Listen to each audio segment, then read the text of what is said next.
اگر تیرے ساتھ اللہ تعالیٰ کے بندوں میں سے کوئی احسان کا معاملہ کرتا ہے، کوئی نیکی اور بھلائی کا معاملہ کرتا ہے تو اس کا بھی شکر ادا کرو۔ اور اس کے لیے احادیث میں بہترین الفاظ یہ بتلائے گئے ہیں، جزاکم اللہ خیرا، جزاک اللہ خیرا، اللہ تعالیٰ کو بہتر بدلہ دے، دونوں طرح جائز ہے۔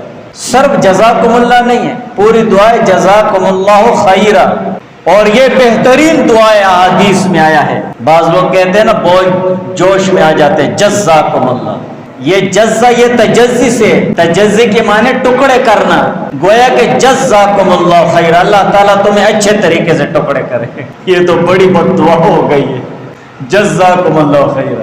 تو اتنا گاڑا شہد بھی نہیں بنانا چاہیے نا، زا پر تشدید نہیں لانا ہے، زا مشدد نہیں ہے، بس جزاکم اللہ خیر ہے۔